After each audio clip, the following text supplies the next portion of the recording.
ನಮ್ಗೆಲ್ಲ KGF ತಾಲೂಕಿಂದ ಗುರುಗಳು ಎಲ್ಲ ಮಸೀದಿಯಿಂದ ಮತ್ತೆ ಮದ್ರಸೆಯಿಂದ ಎಲ್ಲ ಬಂದಿದ್ದಾರೆ. ಇವತ್ತು ಇದು ಪ್ರೆಸ್ ಕಾನ್ಫರೆನ್ಸ್ ಮಾತ್ರದ್ದು ಯಾಕಂದ್ರೆ ಇದು ನಮ್ಮ ಕಾಂಗ್ರೆಸ್ ಪಾರ್ಟಿ ಹೈಕಮಾಂಡ್ ಇಂದ ನಮ್ಮ ನಸೀರ್ ಸಾಬ್ರು ಮತ್ತೆ ಅಬ್ದುಲ್ ಜಬ್ಬಾರ್ ಸಾಬ್ರು ಅವ್ರ ಬಗ್ಗೆ ಅದು ಏನು ಇಟ್ಕೊಂಡಿದ್ದಾರೆ ಅದ್ರ ಬಗ್ಗೆ ಇದು ನಮ್ದು ಪ್ರೆಸ್ ಕಾನ್ಫರೆನ್ಸ್. ಯಾಕಂದ್ರೆ ನಸೀರ್ ಸಾಬ್ರು ಇದು KGF ಅವ್ರ ಪಾರ್ಟಿಗೆ 50 ವರ್ಷ ಕೊಟ್ಟಿದ್ದಾರೆ. ಕಾಂಗ್ರೆಸ್ಸಿಗೆ ಪವರಲ್ಲಿ ತಗೊಬರಕ್ಕೆ ಎಷ್ಟು ಅವ್ರು ಕೆಲಸ ಮಾಡಿದ್ದಾರೆ, ಎಷ್ಟು ಗುರುಗಳು ಸೇರಿಸಿದ್ದಾರೆ, ಅವ್ರು ಎಲ್ಲರಿಗೆ ಸೇರಿಸಿ ಎಷ್ಟು ಓಟು ಪಾರ್ಟಿಗೆ ಹಾಕ್ಸಿದ್ದಾರೆ ನಮಗೆ ಗೊತ್ತು. ಅದು ನಮ್ಮ ಜೊತೆ ಅವ್ರು ಕೂತರು ಎಲ್ಲ ಮಾತಾಡಿದ್ರು. 2023 ನಾವು ಪಾರ್ಟಿಗೆ ಪವರ್ ತಗೊಬರಕ್ಕೆ ಎಲ್ಲ ನಾವು ಇದು ಮಾಡಿದ್ರು. ಅದಕ್ಕೆ ನಾವು ಹೈಕಮಾಂಡ್ಗೆ ಒಂದು ಇದು ಮಾಡ್ತೀವಿ, ರಿಕ್ವೆಸ್ಟ್ ಮಾಡ್ತೀವಿ. ಈಗ ಏನು ಅದು ನಮ್ಮ ದಾವಣಗೆರೆ ಎಲೆಕ್ಷನ್ ಬೈ ಎಲೆಕ್ಷನ್ ಮತ್ತೆ ಅದು ಬಾಗಲಕೋಟೆ ಬೈ ಎಲೆಕ್ಷನ್ ಬಗ್ಗೆ ಅದೇನೋ ಸೋಷಿಯಲ್ ಮೀಡಿಯಾದಲ್ಲಿ ಅವ್ರ ಬಗ್ಗೆ ಏನೋ ಅದು ತಪ್ಪು ಮಾತು ಬರ್ತಾ ಇದೆ. ಅದ್ರ ಬಗ್ಗೆ ಯೋಚನೆ ಮಾಡಿ ಅವ್ರದ್ದು ಏನು ಅವ್ರದ್ದು ಇದಿತ್ತು ಅದರಲ್ಲಿ ಅವರಿಗೆ ಅವ್ರದ್ದು ಒಂದು ಇದಿತ್ತು, ಅದರಲ್ಲಿ ಅದು ಮತ್ತೆ ಅವರಿಗೆ ಅದು ಇದು ಹೋದ ಕೊಡಬೇಕು ಅಂತ ನಮ್ದು ಒಂದು ಡಿಮ್ಯಾಂಡ್ ಅಷ್ಟೇ.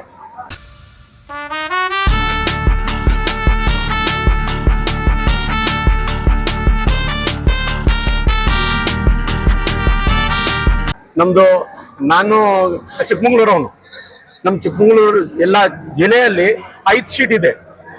5 ಸೀಟಲ್ಲಿ 4 ಸೀಟ್ ನಾವು ಕಾಂಗ್ರೆಸ್ಸಿಗೆ ಕೊಟ್ಟಿದ್ದೀವಿ.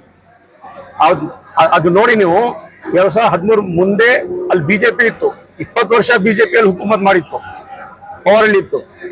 ನಾವು ಎಲ್ಲ ಸೇರಿಸಿ ಎಲ್ಲ ಗುರುಗಳು ಎಲ್ಲ ಸೇರಿ ಅಲ್ಲಿ ಎಲ್ಲ ನಾವೆಲ್ಲ ಮಶವರ ಮಾಡಿ ಎಲ್ಲ ನಮ್ಮ ಕಮ್ಯುನಿಟಿಗೆ ಎಲ್ಲ ಸೇರಿಸಿ ಒಗ್ಗಟ್ಟಾಗಿ ನಾವು ಅವರಿಗೆ ಕಾಂಗ್ರೆಸ್ ಅವರಿಗೆ ನಾವು ಓಟ್ ಕೊಟ್ಟಿದ್ದೀವಿ. 4 ಸೀಟಲ್ಲಿ ಬಂದಿದೆ. 5 ಸೀಟಲ್ಲಿ 4 ಸೀಟ್ ಬಂದಿದೆ. 20 ವರ್ಷ ಅಲ್ಲಿ ಬಿಜೆಪಿ ಇತ್ತು, ಈ ಕಾಂಗ್ರೆಸ್ ಬಂದಿರೋದು. ಅದಕ್ಕೆ ನಾವು ಅವರಿಗೆ ನಾವು ರಿಕ್ವೆಸ್ಟ್ ಮಾಡ್ತೀವಿ ಇದ್ರ ಬಗ್ಗೆ ಯೋಚನೆ ಮಾಡಿ ಅವ್ರದ್ದು ಏನು ಹೋದ ಇದೆ ಅವ್ರದ್ದು ಹೋದ ಅವರಿಗೆ ವಾಪಸ್ ಕೊಡಿ ಅಷ್ಟೇ.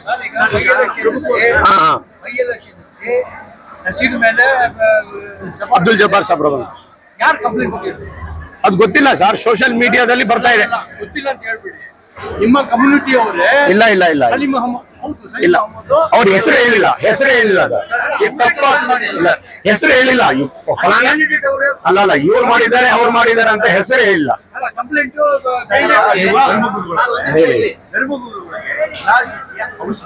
ನೀವು ಧರ್ಮಗುರುಗಳು ಧರ್ಮ ಪ್ರಚಾರ ಮಾಡಬೇಕು ಅಲ್ವೇ? ನಿಮಗೂ ರಾಜಕೀಯ ಸಂಬಂಧ ಇದೆ ಸರ್. ಧರ್ಮನೇ ರಾಜಕಾರಣ ಮಾಡಿ ಅಂತ ಧರ್ಮನೇ ಹೇಳೋದು. ನೀವು ಹಾಗಾದ್ರೆ ನೀವು ರಾಜಕೀಯ ಮಾಡ್ಬೇಕು ಅಂತ ನೀವು ಧರ್ಮ ಹೇಳೋದು ಇಲ್ಲ ಆತಲ್ಲ. ಧರ್ಮದ ಬಗ್ಗೆ ಪ್ರಚಾರ ಮಾಡೋದು ಅಲ್ವೇ? ಹೌದೌದು. ನೀವು ಚುನಾವಣೆ ನಿಲ್ಲಲ್ಲ. ನಿಲ್ಲಲ್ಲ. ರಾಜಕೀಯ ಇಲ್ಲ ನಮ್ ನಿಮಗೂ ಏನ್ ವ್ಯತ್ಯಾಸ ಇದೆ? ನೀವು ಯಾಕೆ ಈ ಒತ್ತಾಯ ಮಾಡ್ತಾ ಇದ್ದೀರಾ? ಯಾಕಂದ್ರೆ ನಮ್ ಕಮ್ಯುನಿಟಿ ಲೀಡರ್ ಅವರು ಸರ್. ಅವ್ರು ನಮ್ ಅವರು ಅವ್ರಿಗೆ ಪದವಿಯಿಂದ ತೆಗೆದಿದ್ದು 12ನೇ ತಾರೀಕು. ನೀವು 15 ದಿವಸದಿಂದ ಕೂಡ ಯಾವುದೇ ತರ ಮಾಡಿಲ್ಲ. ಇವತ್ತು ಇಲ್ಲ ಸರ್, ಎಲ್ಲ ಕರ್ನಾಟಕದಲ್ಲಿ ಆಗ್ತಾ ಇದೆ. ಇದು ನಾವು ಮಾಡ್ಬೇಕು ಅಂತ ಅವತ್ತಿಂದ ನಾವು ಇದ್ ಮಾಡ್ತಾ ಇದೀವಿ. ಹೌದೌದು. ಫಸ್ಟ್ ಮಾಡಿಲ್ಲ ಇಲ್ಲಿ. ಇವತ್ತು 28ನೇ ತಾರೀಕು ಡೇಟ್, 12ನೇ ತಾರೀಕು ಅವ್ರಿಗೆ ತೆಗೆದಿದ್ದು. ಇವತ್ತು 25. ನಮ್ಗಿಂತ ಮೇಲೆ ನಮ್ ಗುರುಗಳು ಇದ್ದಾರೆ, ಅವ್ರಿಗೆ ಕೇಳಿ ನಾವು ಮಾಡೋದು. ಎಲ್ಲ ಕಡೆ ಅವ್ರು ಮಾಡಿಸ್ತಾ ಇದ್ದಾರೆ. ಇಲ್ಲಿ ಮಾಡಿ ಅಂತ ಹೇಳ್ತಾರೆ, ಅದಕ್ಕೆ ನಾವು ಇವತ್ತು ಮಾಡ್ತಾ ಇರೋದು. ಕಾಂಗ್ರೆಸ್ ಪಕ್ಷ ಮೈನಾರಿಟೀಸ್ಗೆ ಬೇಕಾದಷ್ಟು ಸಲಹೆಗಳು ಕೊಟ್ಟಿದ್ದಾರೆ. ಈಗ ಪಕ್ಷ ಏನ್ ತೀರ್ಮಾನ ತಗೊಂಡ್ರು ಅವ್ರು ನಿಮ್ಮನ್ನು ಕೇಳೇ ತಗೋಬೇಕಾ? ಪಕ್ಷದಲ್ಲಿ ಇಲ್ಲ ಸರ್, ಆ ತರ ನಾವು ಯಾರೇ ಪಕ್ಷಕ್ಕೆ ವಿರುದ್ಧವಾಗಿ ಮಾಡಿದ್ರೆ ಅದಕ್ಕೆ ತಗೊಳ್ಳೋ ಹಕ್ಕು ಅವ್ರಿಗೆ ಅಲ್ವಾ? ಇದೆ ಕೇಳಿ ತಗೋಬೇಕಾ? ಇಲ್ಲ ಮಾಡಿರೋದು ನಾವು ಹಂಗ ಹೇಳ್ತಾ ಇಲ್ಲ, ನಮಗೆ ಕೇಳಿ ತಗೊಳ್ಳಿ ಅಂತ ಹೇಳ್ತಾ ಇಲ್ಲ. ಅವ್ರ ಬಗ್ಗೆ ಏನು ಅದು ಸೋಷಿಯಲ್ ಮೀಡಿಯಾದಲ್ಲಿ ಅದು ಏನು ಅಫವಾ ಆಗ್ತಾ ಇದೆ ಅದ್ರ ಬಗ್ಗೆ ಅವರಿಗೆ ಟೈಮ್ ಕೊಡಿ ಹೇಳಕ್ಕೆ. ಏನ್ ನಮ್ಮ ಮೇಲೆ ಇದ್ ಮಾಡ್ತಾ ಇದ್ದೀರಲ್ಲ ಅದು ಇದ್ ಮಾಡ್ಲಿ, ಖುಲಾಸ ಮಾಡ್ಲಿ ಅವರು. ಆಮೇಲೆ ಅವ್ರ ಬಗ್ಗೆ ಅವ್ರು ಇದ್ ಮಾಡಿ. ಆರೋಪ ಮಾಡಿರೋದು ನಿಮ್ಮವರೇ ಅಲ್ವಾ?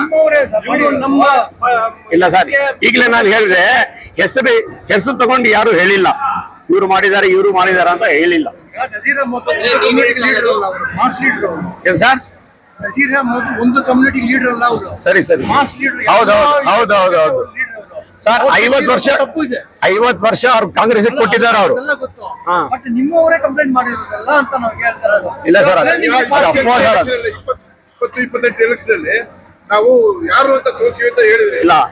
ಹೇಳಿದ್ರು ತೋರ್ತೀವಿ ಅಂದ್ರೆ ನಾವು ಯಾರು ಅಂತ ತೋರಿಸ್ತೀವಿ, ನಾವು ಬೇರೆ ಪಕ್ಷಕ್ಕೆ ಸಪೋರ್ಟ್ ಮಾಡ್ತೀವಿ ಅನ್ನೋ ಅರ್ಥದಲ್ಲಿ ಹೇಳಿದ್ರು. ಯಾವ ಪಕ್ಷಕ್ಕೆ ಗೊತ್ತಿಲ್ಲ. 23ನಲ್ಲಿ ನಾವು 90% ಮುಸ್ಲಿಂ ಕಮ್ಯುನಿಟಿ ವೋಟ್ ಹಾಕಿದೀವಿ. ಈಗಲೇ ನಾನು ಹೇಳಿದೆ, ಚಿಕ್ಕಮಗಳೂರಲ್ಲಿ 4 ಸೀಟ್ ನಾವು ತಗೊಂಡ್ಬಂದಿದ್ದೀವಿ.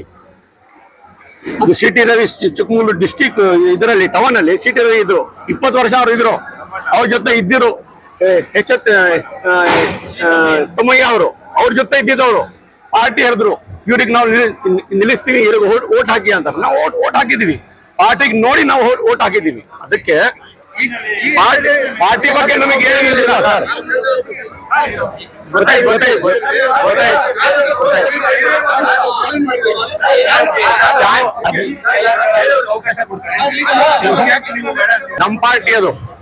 ನಮ್ಮ ಪಾರ್ಟಿ ನಾವು ಹೇಳ್ತಾ ಇದೀವಿ ಅಷ್ಟೇ. ಒಂದು ಸಲಾಂ ಮಶವರ ಅಂತ ಹೇಳ್ತೀವಿ ಉರ್ದುದಲ್ಲಿ, ಅದು ಕನ್ನಡದಲ್ಲಿ ಏನು ಹೇಳ್ತೀವಿ ನನಗೆ ಗೊತ್ತಾಗ್ತಾ ಇಲ್ಲ. ನಾನು 15 ವರ್ಷ ಆಯ್ತು ಇಲ್ಲಿ ಬಂದು KGFಗೆ. ಕನ್ನಡ ಸ್ವಲ್ಪ ಮರ್ತೋಗಿದ್ದೀನಿ, ಇಲ್ಲಾಂದ್ರೆ ಬರೀ ಚೆನ್ನಾಗಿ ಮಾತಾಡ್ತೀನಿ ನಾನು.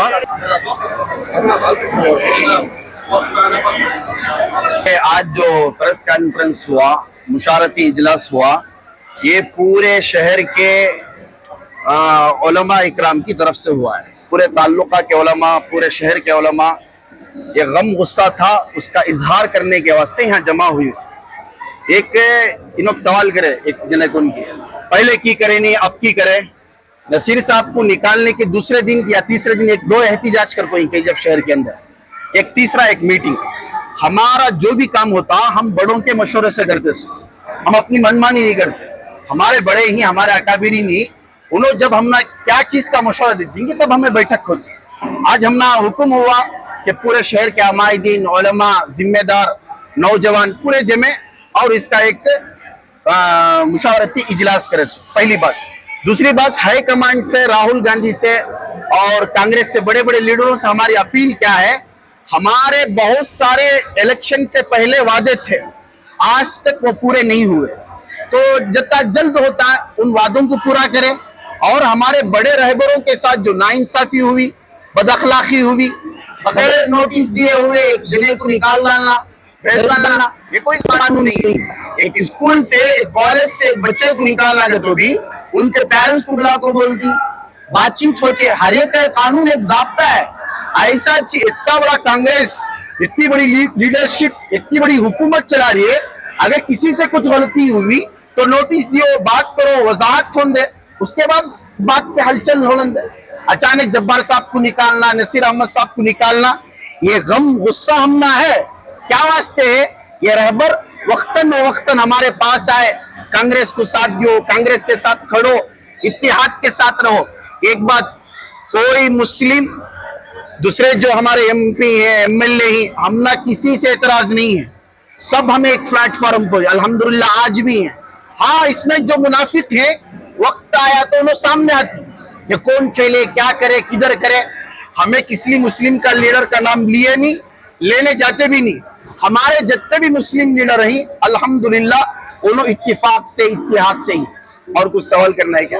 जो बातें करें ना कन्नड़ में देखिए आपको, तो उलमा इकराम सियासत में आना जरूरी, ये पहला सवाल. और दूसरा सवाल, 2032 में आपने भरपूर साथ दिया कांग्रेस में, आने अगर दोबारा वोटे नहीं दिए तो 2028 में हम दूसरा रास्ता अख्तियार करेंगे, तो कौन सा रास्ता है और क्या उलमा इकराम सियासत में आना जरूरी है? तो इनका एक सवाल था, उलमा सियासत में उलमा का क्या काम है. अगर तुम्हें तारीख पढ़ को देखे तो हिंदुस्तान की आजादी में किसका काम है, किसका रोल है. यही हिंदुस्तान की आजादी की जब आवाज लगी, मस्जिदों से निकले, मदरसों से निकले, खानखाओं से निकले, खंदे से खांदा लगाए. आप तारीख पढ़ के देखो, दिल्ली में क्या हुआ, चांदनी चौक में क्या हुआ, उलमा को जलाया गया, मारा गया. सबसे पहले इसके अंग्रेजों के खिलाफ आवाज खुशबू सूंघने वाले शेर मैसूर हजरत टीपू सुल्तान शहीद रहमतुल्लाह अलैह हमारे बहुत बड़े वली हैं, अब्दाल हैं. अल्लाह बहुत सारा इल्म से नवाजा था, लेकिन सियासत से उलमा का गहरा ताल्लुक है. हजरत उमर रजी अल्लाह तआला अन्हु के बारे में आता है, वो लोग जो सियासत करे आज कोई करने वाले नहीं है, उनकी बेहतरीन सियासत है। हमारी सियासत जो है अखलाक की है, इंसाफ की है, लोगों के हुकूक की है, जुल्म की नहीं। ऐसी सियासत का एक हलचल है। उलमा का सियासत से गहरा ताल्लुक है। अगर नहीं है तो 20 पर 3 में जो इलेक्शन हुआ तो उसमें उलमा को दावत देने की क्या जरूरत है? अलग ही शर्त डालना था।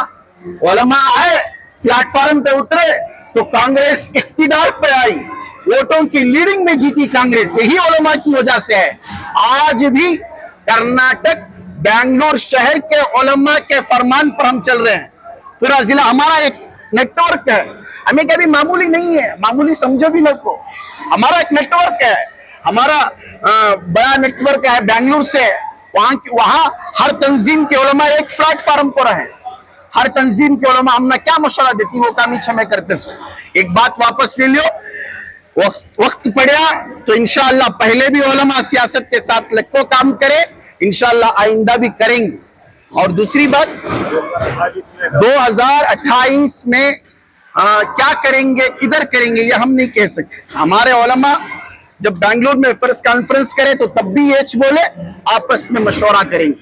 हमारा हर काम मशवरे से होता है। अचानक उलमा बैठे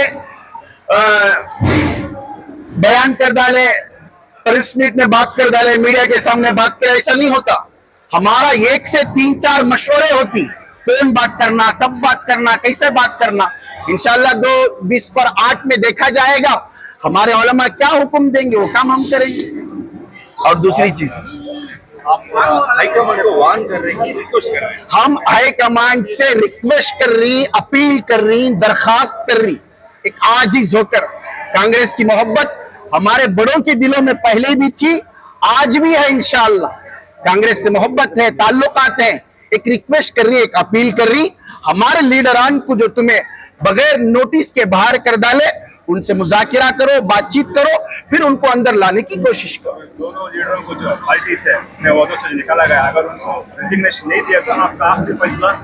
आखिरी फैसला इंशाअल्लाह हमें अपने बड़े उलमा पर छोड़ दिए हैं।